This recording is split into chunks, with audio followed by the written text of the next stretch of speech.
आपका स्वागत है। आइए चलते हैं आज की ताजा खबरों की ओर। प्रदेश में चल रहे नगरीय निकाय चुनाव में एआईएमआईएम की एंट्री हो गई है। अब एआईएमआईएम के बड़े नेता भी इस चुनाव प्रचार में कूद गए हैं। यही वजह है कि एआईएमआईएम के राष्ट्रीय प्रवक्ता वारिस पठान इंदौर पहुंचे और उन्होंने जीत का दावा किया। साथ ही महाराष्ट्र संकट पर उन्होंने कहा कि यह नूरा कुश्ती चल रही है।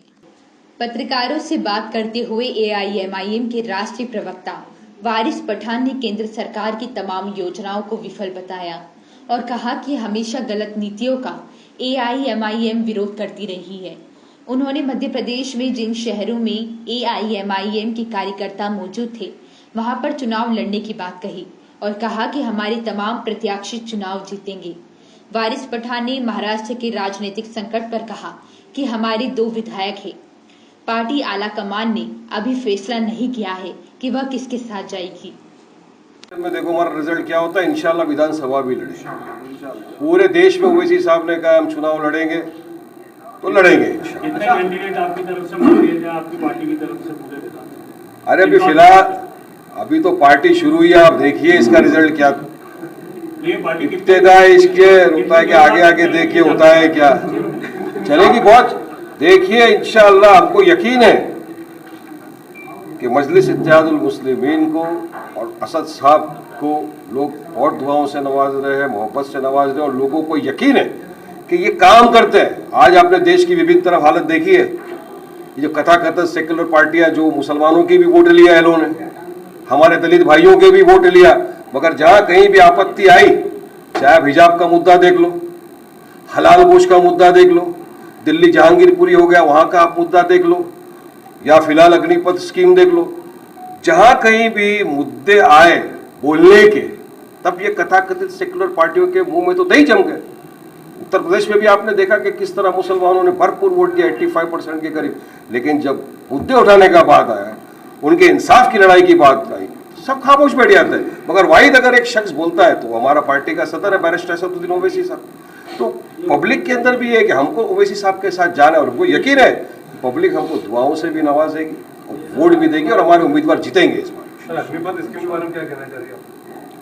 अग्निपथ स्कीम ऐसा लग रहा है मुझे कि पहली एक स्कीम है दुनिया की जिसमें नौकरी में कम, रिटायरमेंट के बाद ज्यादा फायदे दिखा रहे हैं। लेकिन आप सोचिए कि हमारा देश का युवा, हमारे देश का फ्यूचर एस्पिरेशन से अरमान है, आप उसको आर्मी में भर्ती करोगे, ट्रेनिंग दोगे, एक युवा बनेगा, अपना पावरफुल इंसान बनेगा, अच्छी वेपन्स की ट्रेनिंग लेगा, शक्तिशाली बनेगा। उसके 4 साल के बाद में आप उसको क्या बनाना चाहते हो? विजयवर्गीय ने क्या किया, हम उसको चौकीदार की नौकरी देंगे, आप उसको चौकीदार बनाओगे। आप चाहोगे कि भाजपा के दफ्तर के बाहर खड़ा रहे, डंडा पकड़ के और सलाम ठोकता रहे। तो स्कीम क्या है? ये स्कीम हमारे युवाओं को आग के दरिया में फेंकने वाली स्कीम है। इस स्कीम से हमारे युवाओं का सिर्फ नुकसान ही है, कुछ नहीं है। इसलिए हमने मांग ये की है कि मोदी जी अग्निपथ स्कीम को आप फौरी तौर से वापस ले लीजिए। महाराष्ट्र में जो घटनाक्रम चल रहा है की तरफ से भी कोई तैयारी नहीं देखी? नहीं, मैंने आपको बताया ना, फिलहाल हम 7 जगह पे जहाँ पे चुनाव लड़ रहे हैं वहाँ पे हमारी ग्राउंड लेवल पे बॉडी भी बनी हुई है, लोग काम भी कर रहे हैं। और आप देखिए आगे होगा ना, अभी तो चुनाव का समय आया है, चुनाव के पहले से लोग हमारे काम कर रहे हैं, यहाँ पर पहले से काम किया जा रहा है। उम्मीदवार से ही बात कही जा रही थी, मजलिस जितने भी अल्पसंख्यक वार्ड है इंदौर में खासतौर पर सभी जगह पे अपने उम्मीदवार उतारेंगे, लेकिन महज 4 उम्मीदवार आपके मैदान में है, जबकि और भी ज्यादा वार्ड के उम्मीदवार नहीं मिले या तैयारी में कमी रही? ये देखिए पार्टी फैसला करती है, पार्टी सर्वे करती है, फैसला करती है, उसके बाद पार्टी का जो फैसला होता है वो हम सब मानते हैं। तो पार्टी ने फैसला किया है कि इस मरतबा इंदौर से 4 म्यूनसिपल वार्ड जो है उस पर चुनाव लड़ेंगे, तो हम 4 म्यूनसिपल वार्ड के ऊपर चुनाव लड़ेंगे। पार्टी का फैसला है, पार्टी का फैसला। लेकिन उसके पीछे कोई रीजन रहा? मैंने बताया ना आपको, पार्टी ने सर्वे किया है, देखा है, लोगों से मिले, यहाँ की हमारी बॉडी से बात हुई, यहाँ के प्रेसिडेंट साहब से बात हुई और सबका ही मानना था कि अपने को फिलहाल ये 4 वार्ड पे चुनाव लड़ना है। तो पार्टी ने कहा ठीक है 4 वोट पे चुनाव सवाल कुल मिला के उनका ये है कि क्या आपको उम्मीदवार नहीं मिला या उम्मीदवार आप तक नहीं पहुंचे? नहीं, उम्मीदवार तो ऐसा है कि अगर मैं बुलाने जाऊंगा नीचे लाइन लग जाएगी। उम्मीदवारों की कोई कमी नहीं है, मगर एक ये होता है कि किस तरह से कहाँ से लड़ना, हर चीज देखकर पार्टी फैसला करती है। और चुनाव जैसा बड़ा वार्ड है आपका,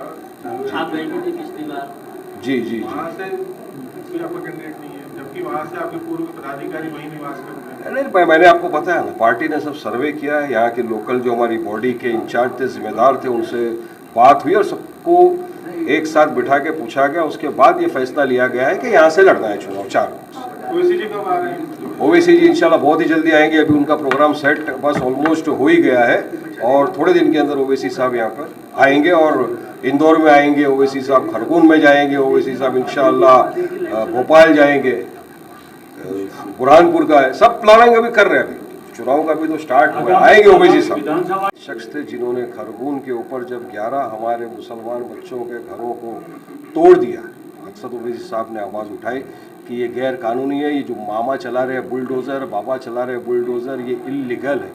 अब सुप्रीम कोर्ट ने भी कहा कि आपको कायदा पालन करना है, हमारे देश रूल ऑफ लॉ पे चलेगा, हमारा देश संविधान पे चलेगा, नहीं कि बुलडोज़र की पॉलिसी के ऊपर चलेगा। अगर बुलडोज़र की पॉलिटिक्स करना है तो कोर्ट कायदा कानून की ज़रूरत क्या है, सब बंद कर दो।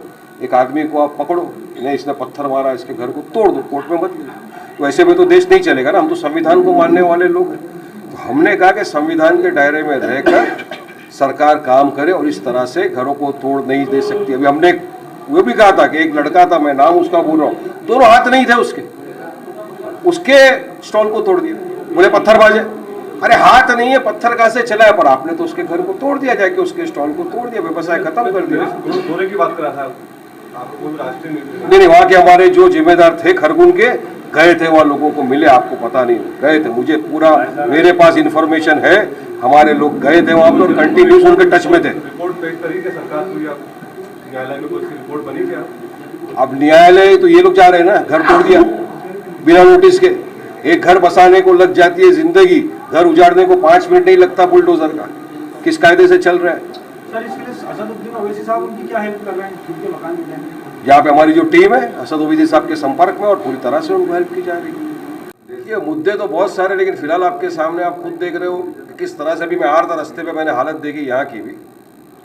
मैं खरगोन भी गया हूँ, मैं जबलपुर भी था, सब जगह हमने देखा। तो इतने वर्षों से जो लोगों ने कथाकथित सेक्युलर पार्टियों को वोट दिया है, यहाँ पर वोट देने के बाद इक्तेदार की कुर्सी पर तो आए, मगर विकास का काम हुआ नहीं। हमारे मुद्दे विकास को लेकर है।